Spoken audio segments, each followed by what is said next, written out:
They brought back, finally, the Beetle. People saw this car and they said, oh, now that is a Volkswagen. And they bought them like hotcakes. Of course, when you have a strong brand, when you have and own a position in the mind, you can have very powerful, meaningful, effective advertising. Unlike the American Revolution stuff from the Chevrolet, Volkswagen here has some very cute ads, like this one, less flour, more power. And another 0 to 60? Sure, we'll do that eventually. What's a Mercedes? Well, for lack of a better word, it's prestige, right? Showing off your, I got a Mercedes. Oh, you got a Mercedes. So what did Mercedes do next? Well, Volkswagen had the low end. They wanted the full, all the way up to the high end. Well, Mercedes had the high end, and they wanted to go all the way down market. Their strategy, a Mercedes for every driveway. Every driveway? There's no prestige in owning a Mercedes if your neighbor has a Mercedes. That kind of defeats the purpose. But that was their strategy, so they introduced things like the cheap Mercedes sports car for $40,000. How are you going to impress your girlfriend when you show up in the cheap version, huh? The Mercedes SUV for $35,000. Mercedes minivan, $27,000. I mean, nothing says prestige like driving a minivan. The Mercedes mini truck, $25,000. The mini Mercedes, the A-Class, $17,000, failed the moose test in Scandinavia. Whoops. More people know the underside of this car. The Mercedes Smart Car, only $12,000. You can have a Mercedes. And of course, if you're not ready for a car yet, you can still have a Mercedes mountain bike for $1,900. Not quite up to the two-wheeler, how about the baby Benz for $8,950? They weren't kidding, a Mercedes for every driveway or crib. Question: what happens when you introduce cheap versions of expensive products? What do people think when you have a cheap version of an expensive product? Well, in the mind, you have a perception problem about that product. The perception problem is people think they can't be any good. They can't be any good, that's a cheap one. That's exactly what happened to Mercedes. They hit a quality pothole, if you will. Their rankings in the customer satisfaction and quality surveys tanked as they expanded the line into the cheaper versions. And engineering icon slips, said the Wall Street Journal. These were all extremely damaging to the brand. Mercedes head-on collision with quality survey. The world's best-selling luxury car today is, used to be Mercedes, not anymore. Today, it's BMW. The law of contraction. A brand becomes stronger when you narrow its focus. Sure, it's a sacrifice to focus, but what you gain is the strengthening of your brand, of its owning something in the mind of the consumer. A coffee shop had a lot of variety. Every town in America had a coffee shop. This is Willie's Coffee Shop, where we used to live in New York. And at Willie's, like most coffee shops, they sold everything.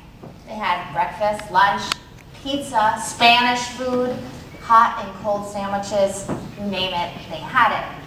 So is the opportunity to launch coffee shops worldwide? Well, what did Howard Schultz do? He did launch a coffee shop worldwide, but it wasn't selling everything. It was selling one thing. It only sold coffee. Just coffee. Howard today is worth millions. And poor old Willie is broke. The way to make money isn't to sell everything. It's to narrow the focus to selling fewer things so that you can build a brand and stand for something. That's the idea. Every town in America also had a delicatessen. And at a deli, they sold everything, all types of sandwiches, anything you wanted, really. Is that the way to build a brand? I don't think so. Because what did Fred DeLuca do? Well, Fred DeLuca did what you should do. He took an idea and he narrowed the focus. He said, I want to open a deli, but I'm going to narrow the focus and only sell one type of sandwich. He opened a delicatessen that focused on the submarine sandwich. That's it. No lots of choices. This is it. And when you have a focused idea, you can think of a good name to tie into that idea. He used a submarine name, like Subway. Or Monster used the Monster name for the large can. You can think of a great name to kill with your idea. Today, Subway is extremely successful. They have them even here locally. It's today the second largest fast food chain in America with $9.6 billion in sales.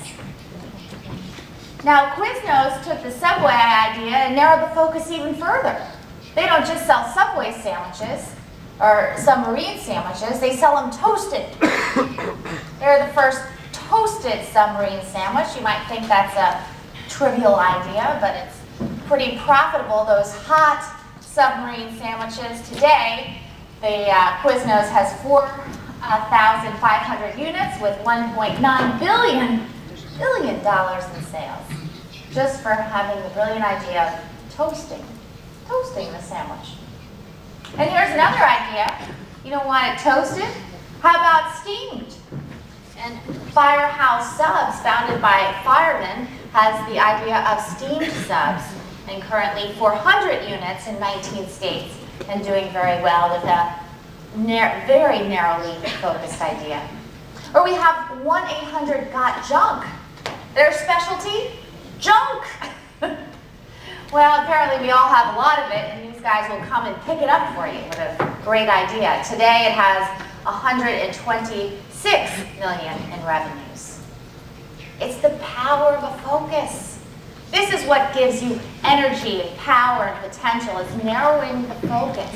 That's where you have to think of not just what can we expand into, what can we narrow the focus to, what can we get out of. We make the analogy of how powerful a focus can be with the power generated from the sun. You see, the sun is the greatest source of power in the universe.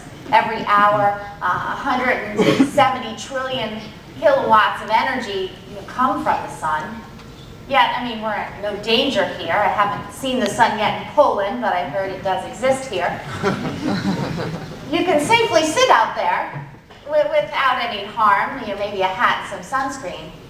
Yet if you only take a few kilowatts of power and you narrowly focus it into a laser beam, you have a powerful, powerful weapon. I mean, that laser can cut through steel. That laser can burn a hole in a diamond. That laser, it can also get in the mind. I mean, that's what you do to your brand. When you narrow the focus, you make like a laser that allows you to get in the mind. That's why you do it. You sacrifice so you can get in the mind with your focus. What's a Rolex? Expensive Swiss watch. The world's fastest growing retailer is Zara. Here I am doing some research in Scandinavia about this hottest fashion brand. What did they do? How did they focus? Well, it's headquartered in Spain. It today is a global brand. And how they're different, what's a Zara is that it is fast fashion.